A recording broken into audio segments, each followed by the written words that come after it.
Welcome once again to the Agents Angle, where we are focused totally on all aspects of the football agents world, both the good and the bad, the right and the wrong. I'm Jonathan Booker. And I'm Peter Paleologos. On this episode of the Agents Angle, we look at the case of an agent springing to the defence of a player when attacked by their own club, and also that of a football superstar's brother being able to act as an agent. And just when you thought it was safe to listen in, we again touch on FFAR, but this time with someone who has been involved with the process since 2018 and can give us the inside track on what has happened, as well as the role of agents moving forward. All that to come on this episode of the Agents Angle.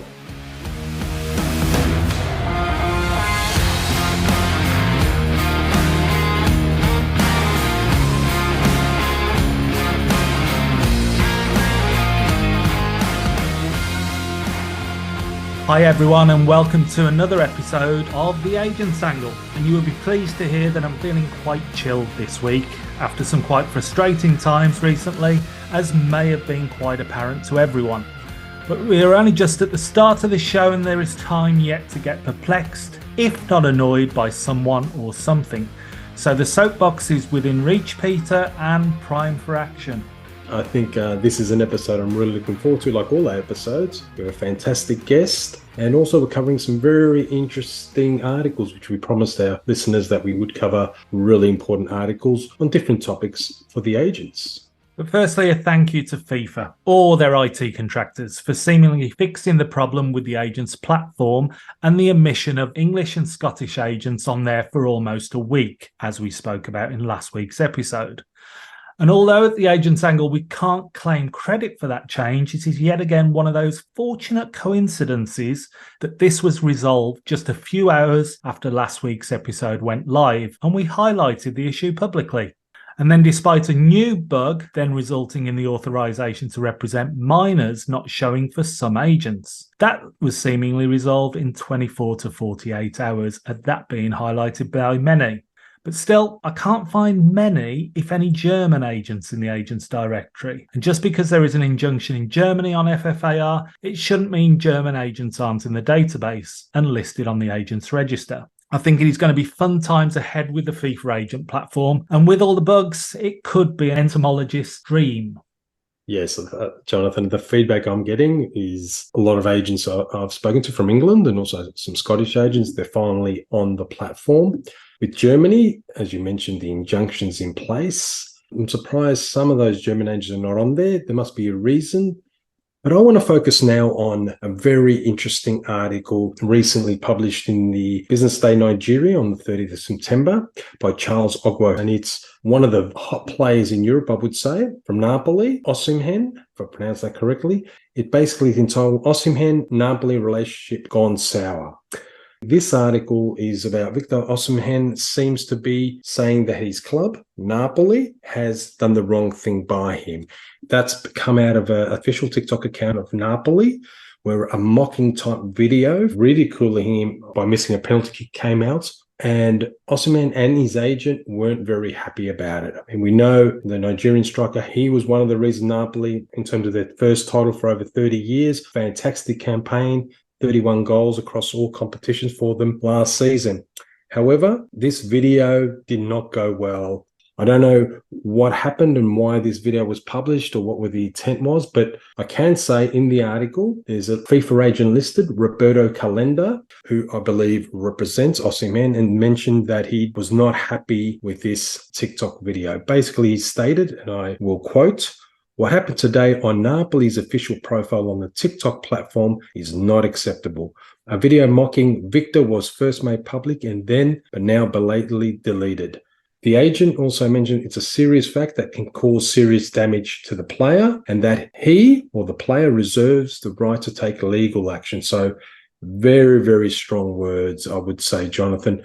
Having a look at this article, normally a lot of media departments have checks and balances, so I'm surprised that someone didn't pick it up that it may have been offensive. As we know, top players in Europe, their brand is very important and they make money from endorsements, from marketing, from sponsorship. Now, in terms of the agent, Roberto Calenda, and I would say all agents, their role is to protect the player from reputational damage or reputational matters. And all agents, I would say, and I would urge FIFA also to have on their CPD, on their platform, some training on PR, public relations in other words, or crisis management, because this media article goes out worldwide, can hurt someone's reputation. I mean, Napoli took it down, maybe it's a misunderstanding, maybe just got through. We're not here for any blame game. However, this type of crisis management is very important for the agent or the advisor to control for the player. And I think Roberto Calenda got on the front foot here to ensure that he responded to this incident. I don't know what your thoughts are, Jonathan. I think with articles like this, we need to be careful. Even when you've got the inside sources, it's not always an accurate picture. But from the reports we've seen and looking at the wider context and also the video, which I saw, I was stunned. I was stunned that such a stupid thing was done. I can totally understand why the player and many other people were offended. And if it was my client player, I'd be angry as well. But putting my football mediation hat on, despite as a mediator, I'm not really allowed to pass judgments or jump to conclusions. I would ask the following.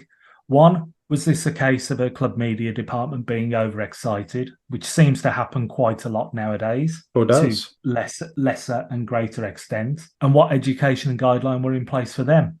Two, what processes are in place to sanction such releases? Because this isn't a reaction. This isn't a social media reaction, as sometimes players, agents, club owners sometimes fall foul to. It's an emotional thing. It's after a match, after something's been published, and they lash out.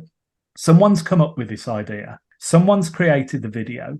Someone's sanctioned it, and someone's uploaded it. Surely someone has said, looking at it, wait a minute, this isn't right. And three, how could it have been better managed, and how could the situation have been better addressed? I think we appreciate that players are often perfectionists when it comes to what they do on the pitch. Some players can put their errors and bad performances behind them within as little as 24 hours, whilst others beat themselves up mentally over a prolonged period because of a bad performance or even a missed penalty. And that is without others ridiculing. They are their own worst critics. What I would say, however, is that in cases when the agent is genuinely interested in the welfare of their client, as you rightly said, some can make a knee-jerk reaction. It's a really difficult judgment to make, and the task of placating the player and or not upsetting the club to the detriment of the player. Now, for me, in this case, the agent seems to have managed the situation well thus far, from what I've read. To show so quickly their support for their client, tell the club in no uncertain terms and the player that they aren't happy and the club needs to rectify matters, because if I'm not mistaken, the agent basically said they reserve the right to take legal action. They didn't actually do it. Correct. So Roberto Calenda, from what I've seen reported, I think you've done a good job for what it's worth. Hats off to you. I haven't seen anything from FIFA on the incident, but I may have missed it, or they are investigating to get all the facts first before they make a statement. Some cynics may think there is more to this and not necessarily from the club, the agent, or the player. But in my mind, the only joke in all of this are the people who thought it right to create and release such a stupid, if not offensive video. And that isn't the club as a whole. I can't see a club deliberately trying to antagonise and alienate a player who scored 31 goals last season and was instrumental part of a championship-winning campaign. The agent could have approached it differently, yes, but in this case, I totally understand their approach. So to sum it all up, it's a right FFAR, a mess, and shouldn't basically have happened. Well, we don't know exactly what happened behind the scenes, but it was pulled down very quickly. However, for the agent, it's about protecting their player, which was done in this case, but also keeping the good relationship with Napoli going, because he's such an important player for Napoli. Napoli's really provided him a platform where down the future he might go on a bigger transfer. So it's that balance. Now I think it's time we pivot to our interview. We've got a very important guest, someone who has led agents, part of one of the bigger organizations in the Agents Association, somebody who knows the importance of agents in the business, who understands and really puts forward the agent's view to all stakeholders, including FIFA. I would like to introduce now our special guest, Paddy Dominguez, who's the president at PROFAA, the Professional Football Agents Association. Paddy is a football agent with huge experience in the United Kingdom, Spain, Ireland, the USA, Australia, amongst other nations. Paddy is a member of the FIFA Football Agents Working Group And Paddy also prides himself in helping other agents in assisting their businesses and giving them mentoring and building up their skill base.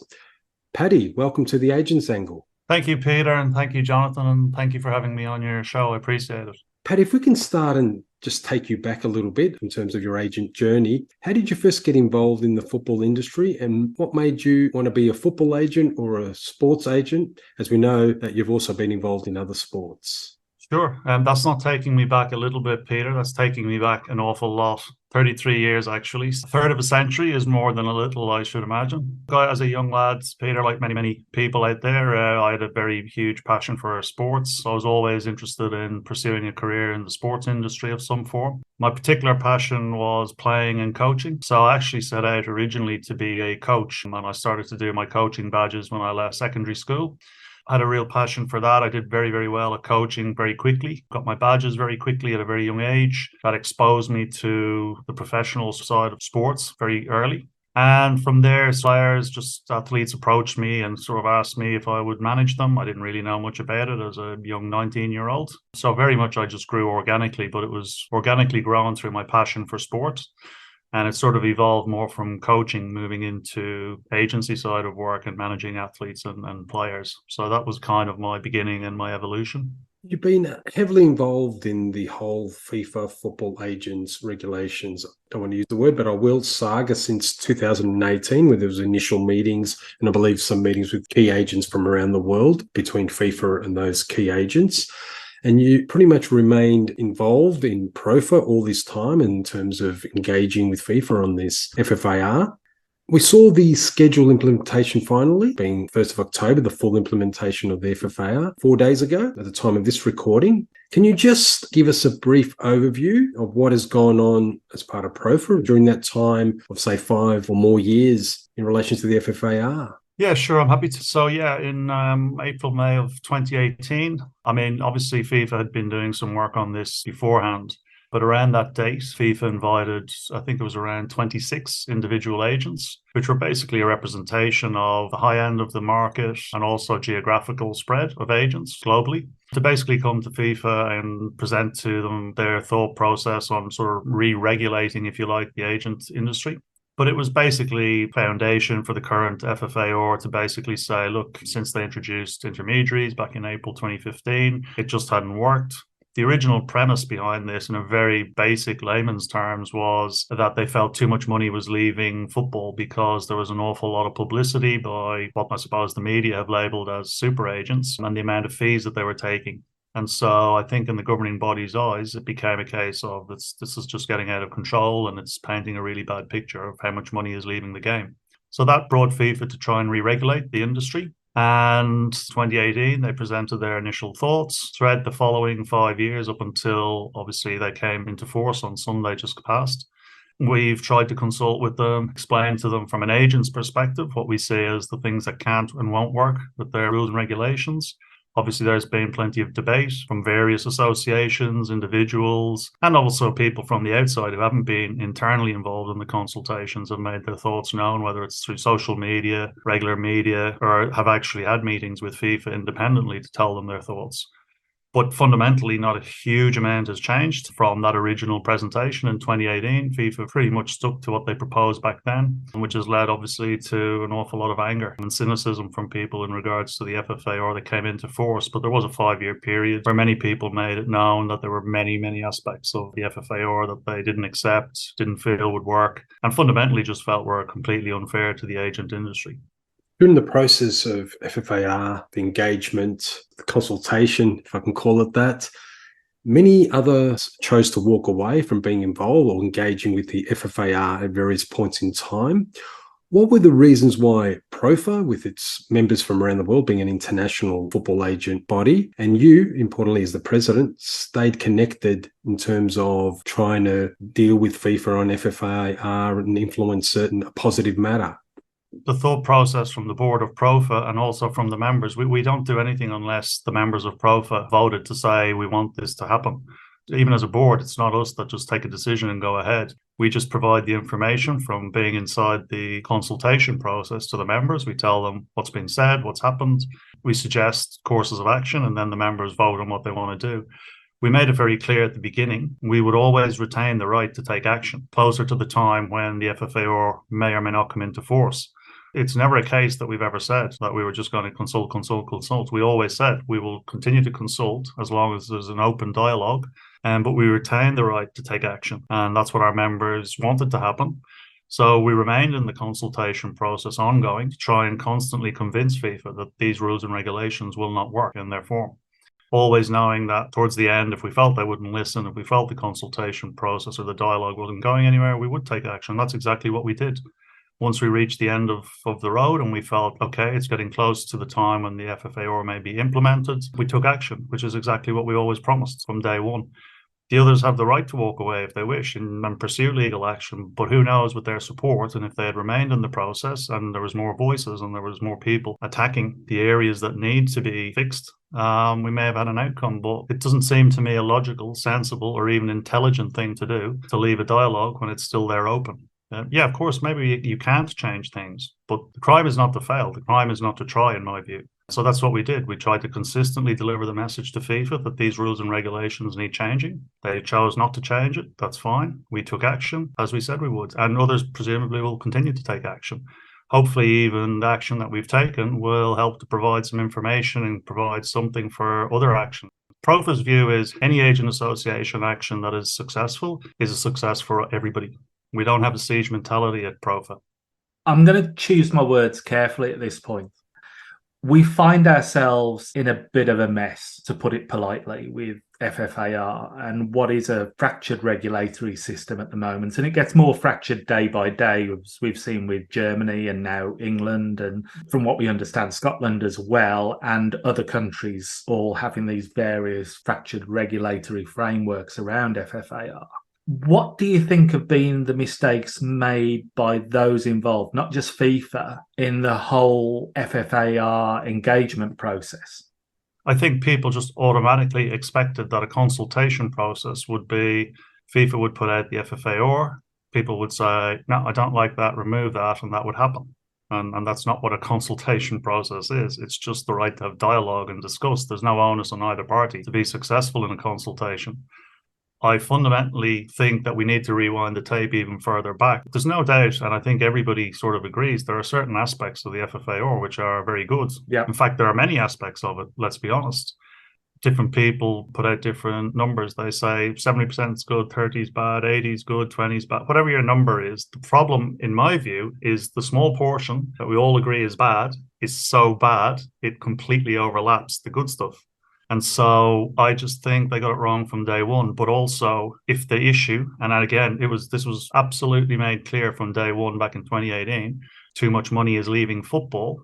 I don't know that the solution to that money leaving football was to just take all the agents and put them in a little box and tie it up, because the money doesn't originate with agents. The money comes from the clubs. That's where it starts. It doesn't start in an agent's bank account. And there's many other parties, I think, are complicit to all this money that exits the game, let's say, using their terms.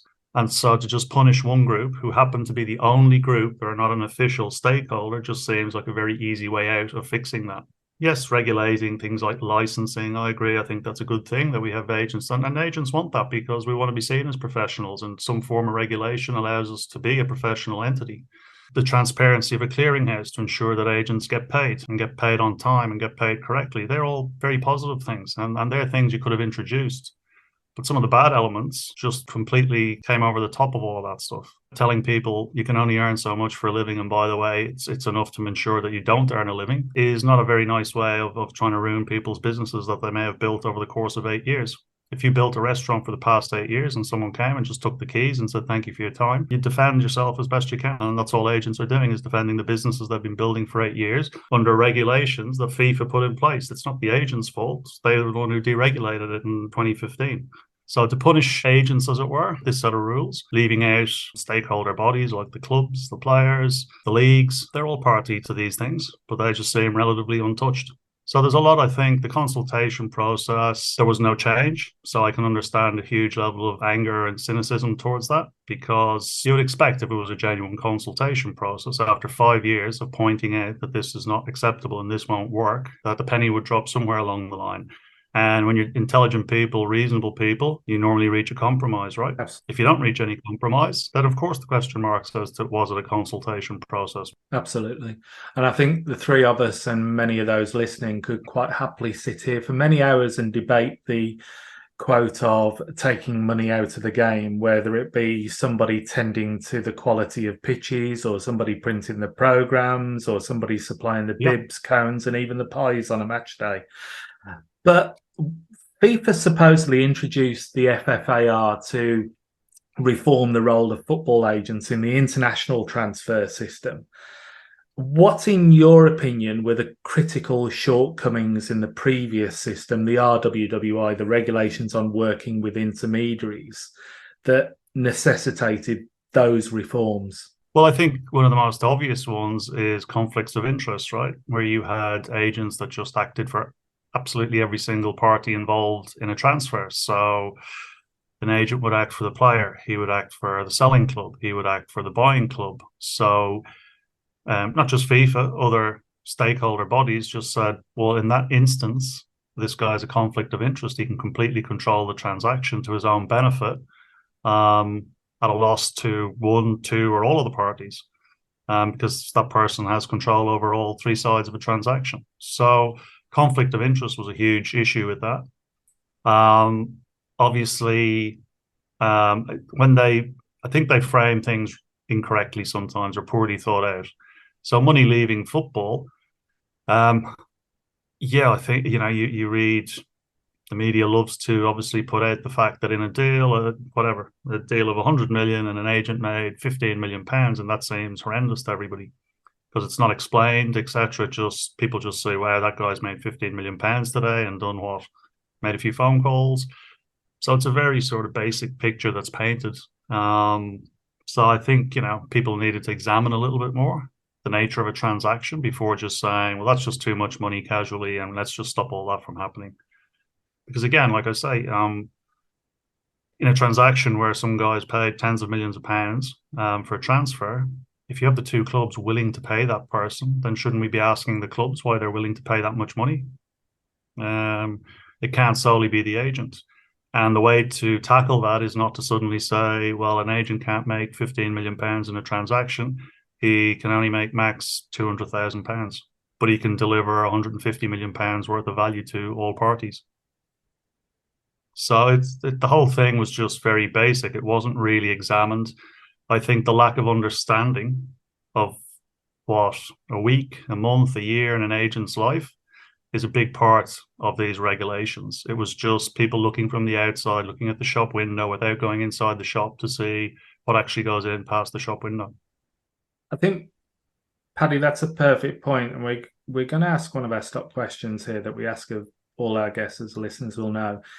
If you could describe the football agents world and industry in one word, what would it be and why? Pre or post FFAR? I'll give you both. How about that? That's perfect. 2 for 1. Pre FFAR, just unregulated. Post FFAR, fragmented. They would be the two words. And when I say fragmented, if I could put in brackets and add, to yet further fragment. One of FIFA's spoken objectives of FFAR is to enhance transparency and regulate the activities of football agents. How do you think these changes will influence transparency and the credibility of the industry as a whole? And also, how do you say this affecting the dynamics of player representation and also transfer negotiations? I think, and actually I'll take you back to that initial meeting in 2018 and FIFA's very initial presentation, and I think it may have been slide 3 on that presentation or slide 4.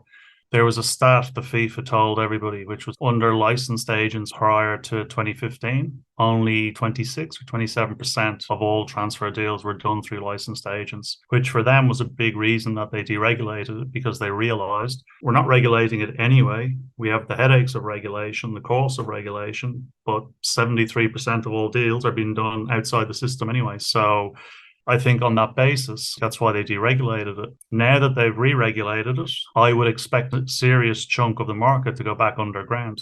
What I anticipate will happen is agents will become very creative. They will find ways, as always, to do deals outside of the regulations.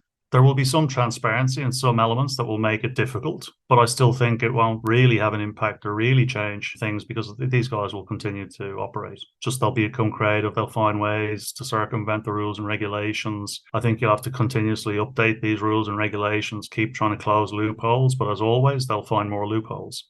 Players, very simply, in general, players build relationships with agents. I think FIFA Pro put out a document years ago that said most professional footballers, on average, have 2 agents throughout the whole of their career. So they're unlikely to part from their agents who they may trust. I mean, ultimately, a footballer will be more focused on his career and what that can deliver for him because he has a finite working life. So with the player side of things, we'll wait and see what impact it has. But it'll put pressure on the marketplace. There's a lot of relationships. There's people who've built things who I don't think will walk away so easily. And it'll come back to what I said previously. How complicit will the other stakeholders, clubs, leagues be in allowing that to happen? I don't picture, for example, in England, the Premier League will take serious action against clubs who decide they want to pay a consultant, let's say, to assist in a transfer and what that may look like or how that may look. It's a very challenging situation, and I think we discussed previously that a lot of people haven't passed the exam and they've got current businesses. So how are they going to deal with the future? They've got businesses that have been the last 6, 7, 8 years. They've built up a client base, and how they deal with not just the FFAR, but the agent business going forward and what happens to them. So there are a lot of challenges going forward. I think, Peter, on that point, that the real, I suppose, tsunami of this, in my opinion, will come within about 12 months to 24 months' time because, as you're aware, people have existing contracts in place under the FFAR. They're allowed natural expiry, right? Correct. So there's a large cabal of agents, for example, who've just failed the 2 agent exams, who maybe still have contracts that have 12 or 18 months left before they reach that natural expiration. When that natural expiration happens, that is when we are going to see an enormous amount of activity one way or another, good, bad, indifferent. And that's when everyone's going to be chasing their tails, trying to work out what do we do here. I think there's a lot of people that just hope that there will be sufficient legal cases brought that X amount will stick and the regulations will all be changed before that natural expiry of my contracts. However, if that doesn't happen, it'll be a very challenging situation when those natural expiration dates start to kick in. At that point of talking with Paddy about the uncertainty of the current situation surrounding FFAR and agent regulations, not least the problems it brings for agents old and new, and the need for them to adapt, I think it's a good point to take a short break from the interview. And I believe, Peter, you have some further updates from the last week in regards to developments with FFAR regionally and the subsequent NFAR. Yes, I looked at a few other countries, Canada, Ireland, New Zealand, and Denmark. And at the moment, Canada, New Zealand, and Ireland don't have a full update of their implementation. Canada does in the sense that it's referring to the FIFA football agent regulations, but in terms of nationalising those and putting some of their own elements, that hasn't happened. Ireland and New Zealand have not done updates, and they're interesting markets. But one country that has, and it seems like, I think I mentioned the last episode, Scandinavia. I talked about Norway and Sweden. Denmark has issued a circular number 125 of this year, issued by the Board of Directors of the Danish Football Association, that applies to all agents operating in Denmark, but also that it focuses on any Danish agents or agents that are operating in Denmark who are doing international deals. And that's interesting because I've noticed with both Norway, Sweden, and Denmark, they're outward looking in terms of their regs. They know the business in the sense that agents, yes, they're operating in the national space, but they're moving players here and there.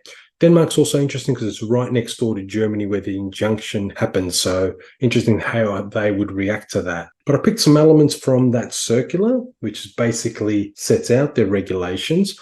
Most of it follows the FIFA football agent regulations, but there have been quite a few interesting differences or add-ons that are quite unique. And I'll mention a few of them.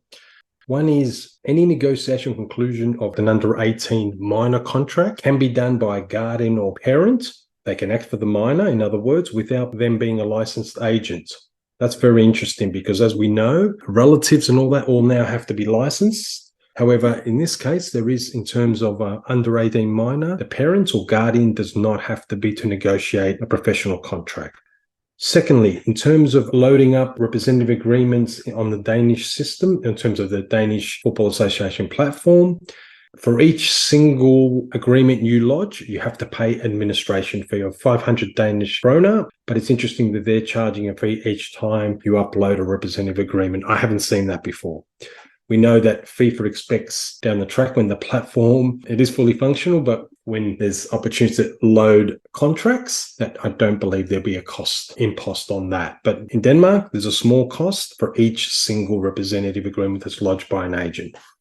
Further, representative agreements in Denmark must have real economic content, including payment, how it's going to be paid, the service fee, etc. But this term of real economic content is, I think the Danish FA wants to ensure that these agreements are clear cuts in their financial terms and there's no vagaries. I've never heard that term, real economic content. It may be a translation from Danish. However, that's quite interesting.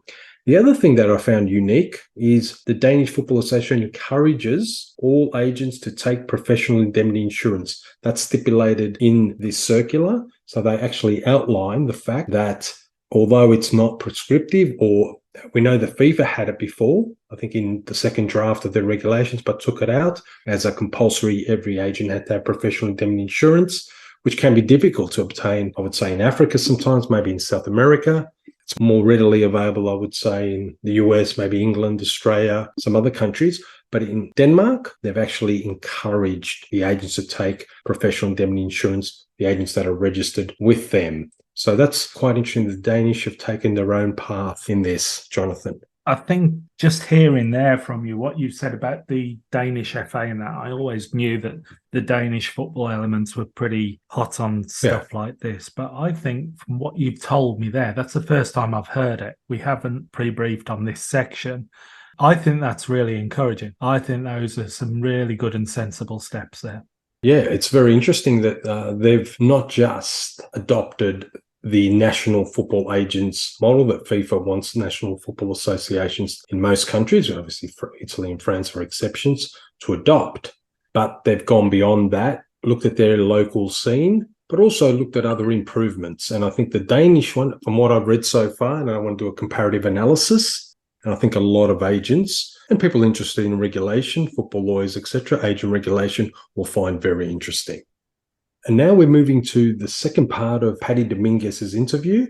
We're focusing on the CAS challenge, the Court of Arbitration challenge to FIFA, and the FFAR by PROFAA, the organisation that Paddy led, and also his reflections on other cases and challenges, and also how the regulations will go forward, including in terms of the working group that is a part of the FIFA working group. On this podcast, we've been following a lot of the cases, I guess, from Germany, describe what the situation is there ever since the injunction in the Dortmund court. We've been following the Rule K arbitration, which in the next month or two, we should have a decision. Mm-hmm. We're following some other litigation, including the one in Belgium, the Football Forum. In terms of yourself and PROFAA, you were part of one challenge at the Court of Arbitration of Sport, PROFAA v FIFA. It got a lot of media attention, that decision. It was amplified throughout the agents world. I know that you're subject to confidentiality and you can't give the full picture of what all the submissions were, although a lot of us have read that decision. Can you give us an insight into your view of the decision, having a look back and reflecting on it, and what your whole experience was from the CAS arbitration? Having reflected on it, Peter, obviously I'm extremely disappointed. I understand there's often cynicism out there, and you can read about it online and stuff in relation to CAS and governing bodies and FIFA in particular.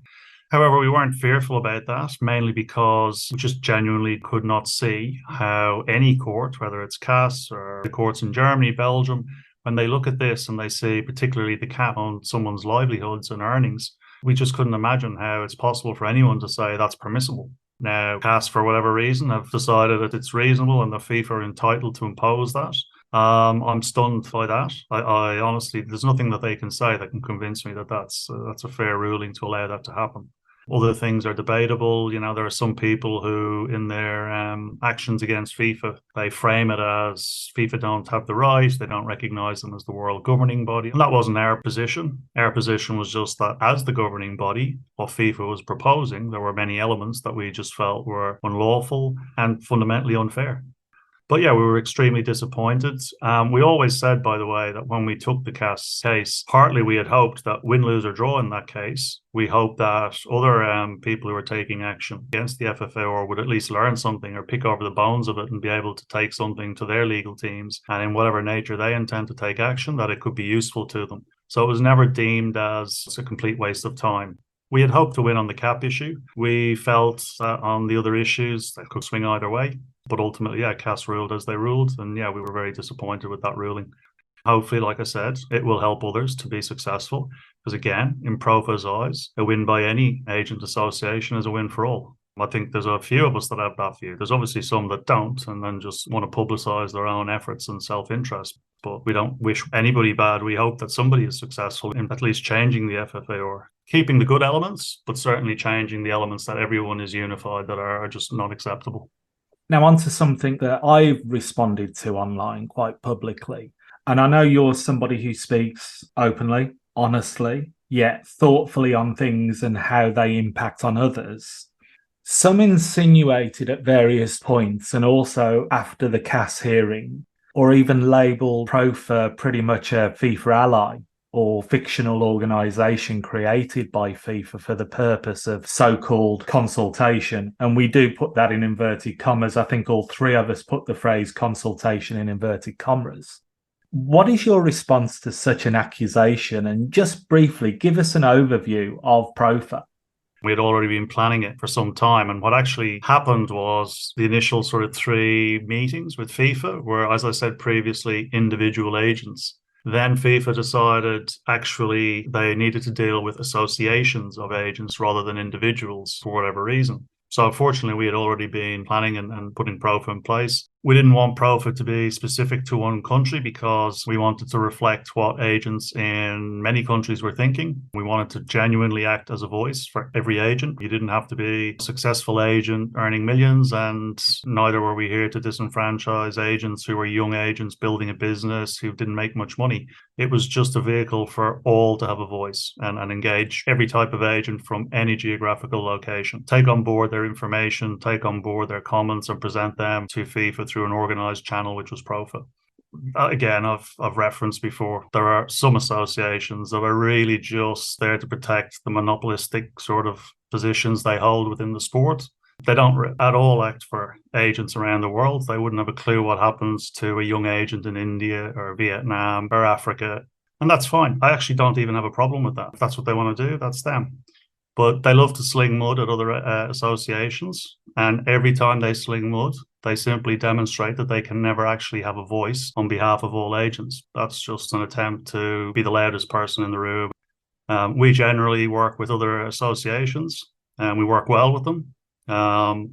We present opinions from all over the world, not from the top end of the game, but from all levels. There are agents in PROFAA who make huge amounts of money. And there are young lads in PROFAA who spent 2-3 years now trying to build an agency and everything in between that exists. So yeah, we're not an ally of FIFA's. Anyone who's been to the meetings, and most of these guys, by the way, slinging mud, haven't even been in those meetings to be able to comment on that. I've been the loudest voice against FIFA. I've been the person in the meetings who's most told FIFA what they're doing wrong consistently. I'm the one who's sitting in CAS telling them that what FIFA's doing wrong and how it impacts the families, not just the lives of the agents themselves. So I'm not an ally of FIFA. Do I have dialogue with FIFA, as I'm supposed to do as the president of PROFAA, because how else do I present the views and concerns of our members if I don't have dialogue? I think, well, I'm absolutely sure that Peter and I agree that agents need a representative voice. They need a representative body that has been so badly lacking for so many years. And we covered that in an interview with Paolo Lombardi, who I'm sure you know, who's former FIFA regulator. Now he advises agents, clubs, players on various issues. With regards to that representative voice, obviously the players have FIFA Pro. The clubs have elements such as ECA, although that's at the top level. We've now got the Union of European Clubs as well. What do you foresee as the future for a representative agents body? Is it a pipe dream? Is it the responsibility of the agents to do that? Or does it need the likes of FIFA to come forward and encourage the establishment of a one voice truly representative voice for agents to truly be seen as stakeholders? Jonathan, that is the number one goal of PROFAA. It's the number one goal of what the members of PROFAA want to see. It's the number one goal of other agent associations that PROFAA work with. I think a huge part of the reason we're in this predicament, if you call it that, with the FFAR is, as I mentioned much earlier in this podcast, FIFA went after agents to fix the problem of so-called money leaving football because we were the only one with no stakeholder body. We were the easy target. They didn't go after FIFA Pro to say player salaries are going crazy, right? FIFA's not addressing that. They don't approach clubs to say, well, you guys, your spending's massively out of control. They're all left untouched. The reason they're left untouched is they have stakeholder bodies and stakeholder representation of FIFA. Same way as the member associations who've made huge errors in these FIFA exams will be left alone because effectively the structure is that member associations own FIFA. So all these stakeholder bodies are completely untouched, sit outside sort of any retribution for their actions. But agents are in this position because we don't have a stakeholder group. And so we need to have a stakeholder group because with a stakeholder group, what just happened over the last 5 years, that doesn't happen. Consultation in that case, if we were an actual recognized stakeholder group and we said, this is not acceptable, this needs changed, that would have been listened to and most likely acted upon. The only reason none of what we have said over 5 years has been acted upon or listened to is because we are not a recognized stakeholder group. When that happens, and it's not a pipe dream, it will absolutely happen. And slowly but surely, I think stakeholders like FIFA Pro recognize this will happen. When it happens, that's when actual real concerns, real issues will get dealt with and acted upon. Until then, we just have to continue the fight because to just walk away silently, take legal action, hope the legal action is successful is not really the way forward. That's a short-term fix. And even if some of these legal actions in various countries are successful, FIFA has the ability, as they may do with Germany, to annex those places. There's still a huge amount of world outside of 3 or 4 countries. The real full fix is to have a stakeholder group that will be listened to and what they say is acted upon. They recognize a FIFA, actually, and it was even the very first line in the CAS case by FIFA's KC was that agents are recognized as an integral part of the transfer system. If we're so integral to the football family and the transfer system, why haven't we got a stakeholder group? Certainly when you face them in court, they like to highlight the importance of agents. And then the minute you leave court, well, yeah, you're very important, but you still can't have a stakeholder group. And hopefully as well, that will help to bring together all these associations, even the ones that look and try and denigrate other associations. When the dust settles, they'll be welcome as well to come in because no one's trying to marginalise or disenfranchise. Paddy, you mentioned change and influencing change now that the FFA are in place. You're a member of the FIFA Agents Working Group, as are other agents, also delegates from ECA and I believe FIFA Pro as well. Is this FIFA Agents Working Group committee a catalyst for ensuring changes and suitable changes are made to the FFAR in the future? My hope is that it's a first step or start towards a formal stakeholder group. I suppose time will tell, right? We've only had one meeting. It was a half-a-day meeting. A certain portion of that was introductory. So we didn't really have a huge amount of time to delve into many matters. And there should be another one upcoming in this quarter at some stage. Plus, now that the FFAR have been implemented, this will be a very lively conversation the next time round. And we have a lot of things that we've seen occur that we can discuss. If things are raised in this fog, they're not acted upon or not considered properly, well, we're back to the last 5 years of consultation, right? Just under a different title. I'll try to be positive as I can that it is the stepping stone because, as you rightly point out, the other stakeholder groups are finally in the room now. There's 2 members from FIFA Pro there, member from ACA. So there is other representation there to listen to what people have to say. And by the way, those guys were addressed directly in the FOG meeting, which is great to be able to not have to bounce off FIFA and wonder if the information secondhand has actually reached the way it was delivered. We saw 14,000 people apply for the 2 exams, maybe more worldwide. What strategies and initiatives, not just solely from your PROFAA perspective, do you think can help elevate the professionalism and reputation of football agents, both individually and collectively on a global scale? I think things like this podcast are amazing. And I can't tell you individually, I get a huge amount of volume of phone calls, messages, emails from agents around the world, not PROFAA members, just agents nonstop. And they're all looking for information. They're all looking for education. They're all looking for some direction. And I suppose we don't have a unified platform to deliver all this kind of thing yet. So it's left to people like PROFAA, like your podcast, which is very high level of information for people. I think we just have to continue along this way until we can try to centralize some of this, and then everyone just starts to get to know that, if I want to know everything and anything at a very high level about any matters to do with agents, these are the well-respected key areas I can go to and listen to. But I think these are things that are going to take a bit of time. There's an opportunity to build these kinds of things and build respected platforms where agents can gravitate to and say, look, if we stay here, we know that we're going to get good information. So it's a time issue, I think, to develop these places where agents can successfully access good information about being professional, like you say, because fundamentally we all want that. Anybody who's a professional in anything is respected because people recognize their industry as a profession, and we have to be there. We have to get to that stage where people understand that we provide a service like other people do in other industries. We need people to feel comfortable and feel we can respect and approach a professional agent to help us because they know what to do and they're trusted the same. I know from my dealings with PROFAA, being part of the Australian Agents Association, a lot of PROFAA members are smaller agents. How do you see the FFAR affecting smaller agents operating in the international space? Do you think it's going to have a big impact? Huge, Peter. And that's the group I worry about the most because they are the most affected. It's very simple. We did some case studies with people. We just pulled them from various places. We couldn't get a huge amount of detailed information. I'll tell you the reason why without mentioning anybody's names or where they're from. Some of these agents that you describe make so little money, they were so embarrassed they didn't want to speak to us about giving us details so that we could get a clear picture of their business, which was very sad to hear. Some of them are in really bad situations. I said this in CAS in my closing statement to the group. I said, it's not just the FFAR taking out an agent. Behind that agent, there is a family. There's possibly a wife. There are probably children who go to school. It's a business like any other business. It's like somebody owned a restaurant or somebody owned any other type of business. And you take that business away. You're not just taking some agent's business away. You're taking away a whole family's revenue and income. And you have to think about close to 13,000 families that you're affecting. You tell me what happens to any business in the world if you wake up tomorrow and they tell you that you're now capped at making 1/3 of what you've made in the past. Most people would have to close down. Look, I've done very well out of professional sport. I don't have to get involved in any of this. I can sit at home and just continue doing what I do. Honestly, the amount of time and effort that this takes is, I never imagined it was going to be like this. And if I had my time again, I wonder would I have done it. But I do it, and I said I would do it, so I have to keep doing it. But I've come down this road, and they're the very people that I try to convince FIFA that, you're harming these types of people who have no voice and no power to stop you. They can't afford ACs to take on cases against you in court. They just have to accept. Some of the bigger agents don't really care. They just care about, well, as long as I can protect my castle, I'm fine. And that's fine. I have no problem with them doing that. That's their prerogative. They're entitled to do that if they wish to do.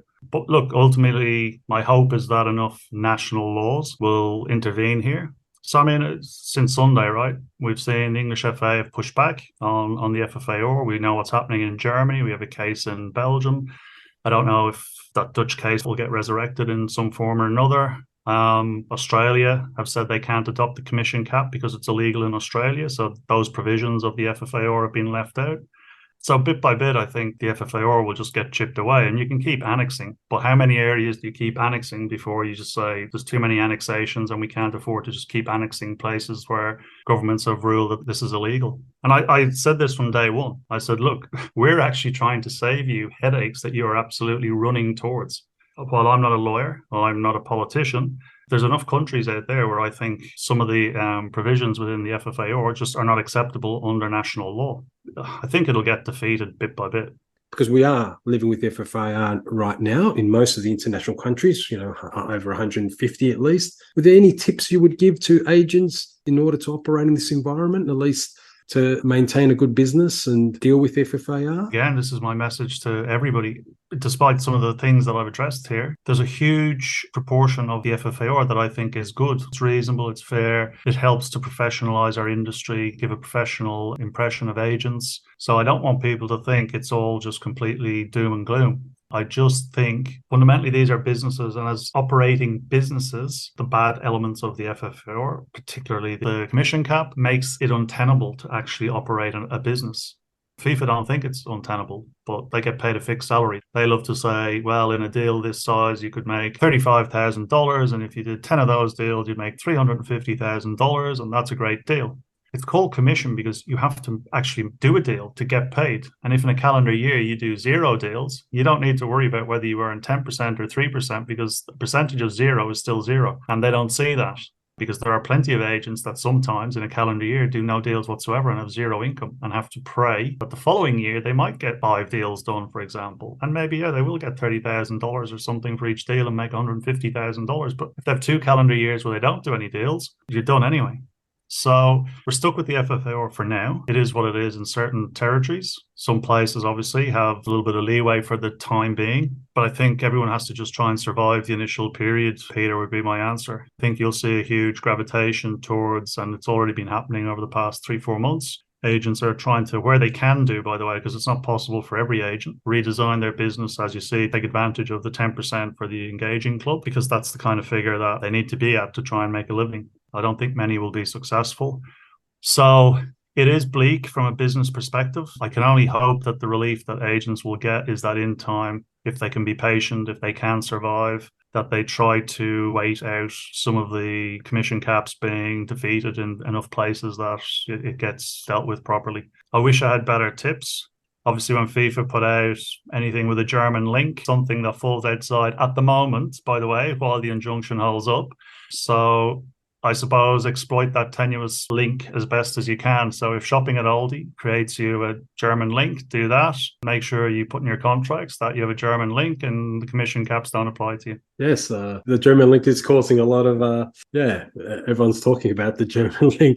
And finally, if you had one wish for the football agents industry right now, what would it be? I wish that football agents would very quickly and successfully have a recognised stakeholder group at FIFA that can obviously represent agents formally with AICA, FIFA Pro, FIFA and member associations. A body like that is the ultimate sort of protectorate, if you want, for football agents. It's something that has real power, real teeth to be able to represent any issues that agents experience in any part of the world. So for Christmas, that's what my wish will be, that Santa delivers a football agent stakeholder group at FIFA. Fully funded, by the way, as the others are. So yes, a lot of stakeholders obviously are fully funded, and unfortunately the agent stakeholders are on the outside. But thank you so much for me and Jonathan for coming on the podcast. We really appreciate you coming on and discussing obviously the CAS case and all your thoughts on FFAR. I think it's one of the first times you've spoken after the CAS outcome between PROFAA and FIFA. So we really appreciate you coming onto our podcast, and we wish you all the best in the future. Thanks, Peter. Thanks, Jonathan. Love your podcast, and hopefully, you continue to deliver very high content like this for agents to be able to gravitate towards and get information from. And Jonathan, that is an absolutely fantastic interview by Paddy. Really gave us a passionate discourse of what drove PROFAA and drove himself about trying to improve the regulations, the challenge with FIFA, the PROFAA challenge in the Court of Arbitration of Sport. Really insightful, excellent, and also understanding, he's just got such an understanding of the agent business and how it applies to smaller agents, how it applies regionally in different countries, top understanding of how it all operates. And that's the thing about Paddy. And he breaks it down very simply for people too. He's, I don't want to say a narrator, but the fact of the matter is just the way he puts his submissions and his arguments and his insights forward really makes it very easy for all of us, whether you think you're at certain levels, to understand the agency industry, its challenges, what's going to change, and what's happening going forward. I think some of the common threads that are coming through in the interviews, whether it be Paddy's or last week with Paolo, as well as the conversations we have with various people across the football agent industry, is this lack of a truly representative voice and stakeholder status for agents. But a light bulb moment from that interview and the conversations we had with Paddy was, does the football agents industry have suitable leaders to obtain stakeholder status and thus a truly representative voice? We have plenty of loud voices, vitriolic voices, but are they the right voices to be sensible and representative? Some of my self-criticism going back many years during my time with the AFA and Sophia, and at times before and after that, was that I wasn't strong enough, forthright enough in pushing for a representative voice. However, during my time with those two organisations and also separately pushing for proper agent regulations, I have met just two people who I believe have shown the proper leadership skills and values to fulfil that role. The first is the late Mel Steen, who we sadly lost a few years ago. And just one of Mel's many mantras was no regulation without representation. which seems very apt in this context of FFAR and agents as stakeholders. The second person is indeed Paddy, who I've come to know just over the last couple of years through the subject of FFAR. And before anyone says that is just because I'm a PROFAA person, I'm not a PROFAA member. Never have been, and at this time I don't have any driving ambition to join, and Paddy knows that. This is probably because I, like many other agents, feel that we've been let down too many times by so-called agents associations and the so-called leadership that goes with them. The one agent association I do choose to join next will have to prove many things to me. Hopefully some of those listening to the interview with Paddy will hear some reasons why I say this of Paddy, but words are often cheap and actions are what actually I believe shows someone's true credentials and intentions. I was there at CAS when Paddy made his closing statement. I wasn't there as PROFAA, I was there as a voice of agents, as a witness for the so-called little people, so to speak. And although I won't divulge exactly what Paddy said, but it is only the second time I've heard someone truly speak on behalf of agents as a whole and truly represent the many rather than the few. And the only other person I've heard speak pragmatically and sincerely to a group in such a way over many years in the football agent world was Mel Steen. Albeit they had quite different backgrounds, approaches and personalities. Neither of them, however, suffer fools or get taken for granted. Both have or have had their critics, but from first-hand experience of working with them both on agents issues, they demonstrated that they both found time, wherever possible, to listen to and help both big and small elements of the football agent community. And with this, dare I say, they're leaders from the football agent world. This isn't a party political broadcast for PROFAA or to say I believe Paddy should be the spokesman for agents.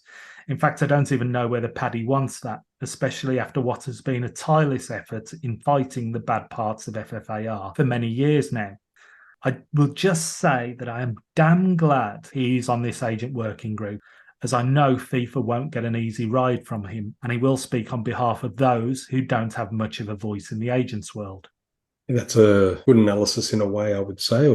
I know Paddy gets so many messages or advice by a lot of smaller agents and always makes time for those agents to give them some advice on how to deal with certain issues, even regulations, but more about certain issues of the business. So you're right, Jonathan. It's great that he is on the FIFA Agents Working Group because he provides a different set of skills. He's been around a long time, negotiated a lot of deals, but he also understands the pulse, the feelings of, say, the smaller or mid-sized type agents and how this new operative space of the FFAR is going to apply.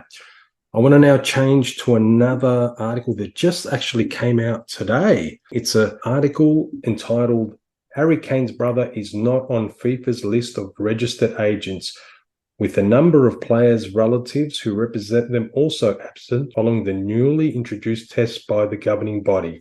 It's by Mike Keegan for the Daily Mail. It's dated today, 13th October 2023. And basically, it sets out that Charlie Kane, brother of Harry Kane of England, is among those not featured on the first directory published by the governing body, being FIFA, after the newly introduced tests. So we had tests in April, we had the September test, 2023. Obviously, we had some resets in England. But if anyone, or you go onto the FIFA agents platform, looking for the directory of agents, there is no mention of Charlie Kane. Also, having a look at that directory, this article suggests also that Mark Bellingham, father of Jude Bellingham, is yet to be added as well. Don't know if he sat the exam, but he's not on that platform. Also, the article says that there were, ahead of the exams, there was close to 15,000 agents who were registered to take it. However, the latest list, the directory right now, the FIFA directory as of today, features just 4,766 names right now. And this is people who've either been a legacy agent or passed the exam recently or in April. Obviously, with England, and as we know, in England, because of the arbitration, it's taking time for a final decision to be made about the national regulations in England. However, we know that brothers or cousins acting as agents, now it's all about being registered or getting the license. There's no rule exemptions anymore, even for lawyers. Well, you know my opinion on some of the information that is sometimes published by the Mail on subject of agents, Peter. But that said, credit where credit's due. They've been pretty hot on the agents topic recently, especially on FFAR and the matter of the exam. And yes, they do come up with some great scoops in terms of interesting angles and break some headline-grabbing agent stories. But I'm always keen to research the background of the article, scrutinise it and validate it as well as I can, and that isn't just with the Mail. So playing devil's advocate here, does this article provide a complete representation of the story it seems to want to highlight? The answer for me, based on this article and the information available publicly, is that we simply don't know. And I doubt the news outlet does either. And sorry for this, folks, I think the more relevant story is the utter confusion that surrounds us with FFAR once again, whether internationally or nationally. And this is just one example of that, as we spoke about with Paddy in the interview and seem to talk about every week at this rate. But again, going back to play devil's advocate on the article in question, I would make the following observations and also ask some questions. From what we can tell, and at the time of recording, Charlie Kane is not on the FIFA agents register, as Peter said. But one, it doesn't mean he hasn't registered to be a FIFA licensed agent and or passed the exam. Two, maybe his application is still awaiting FA and or FIFA approval. As many will know, this can take months. It's not necessarily a matter of hours or days. It can take months. Three, even then, he has, I believe, 90 days to pay from the point that an application is approved. Maybe he just hasn't got round to it. Or is he waiting to see the outcome of challenges in England, Germany and elsewhere? Four, as we have highlighted over recent episodes, there are many bugs on the FIFA agent platform, and maybe his omission is caused by just one of those bugs. But the FA intermediaries list as of the 5th of October, he is listed as an FA registered intermediary. And as we know, and Peter has explained at the time of recording, FFAR in England is on hold until the Rule K arbitration decision has been issued, which has a revised decision date of 30th of November, if not earlier, although I think people should probably listen out around about the 3rd of November, just my instinct.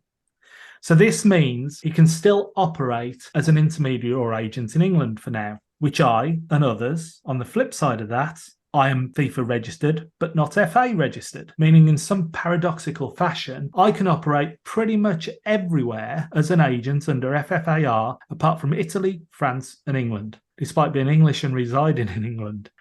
This, as you know, Peter, is by choice, as I refuse on principle to pay the FA a full-term intermediary registration fee for a partial term, not least as they're raked in millions of pounds in intermediary fees since 2015, with no disclosure of those funds and seemingly no benefit to the agents who paid either. And finally, if the article is referencing Charlie in some form of agent activity role solely in relation to his brother, Harry Kane is now a Bayern Munich player, and as such, I would say that creates a clear link to Germany. And as per the injunction in Germany over FFAR and the subsequent release from FIFA, I would say that any agent operating in relation to Harry Kane or his club has a link to Germany. And those dealings fall outside of the new FIFA football agent regulations.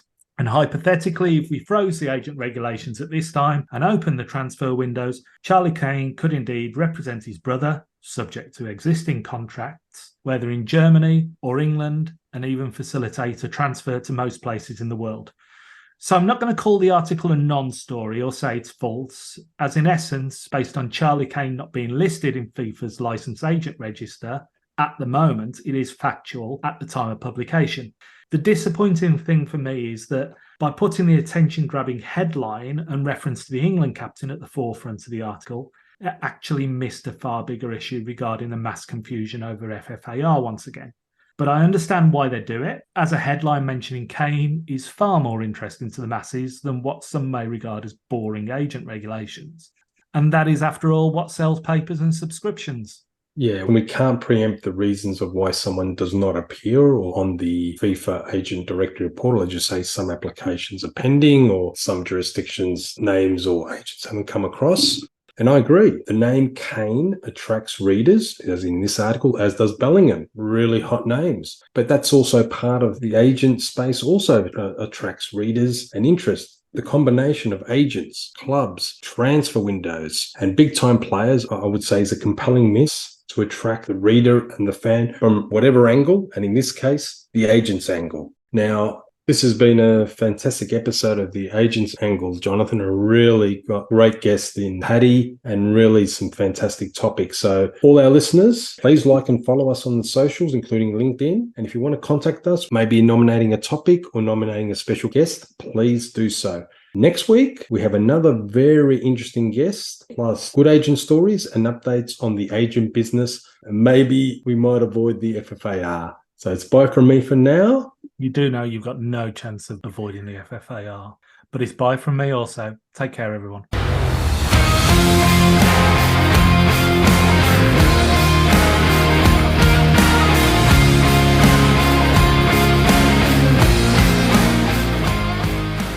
The purpose of the Agents Angle podcast is to provide news, information and facilitate discussion on regulatory matters, policies, business trends and issues affecting football agents worldwide.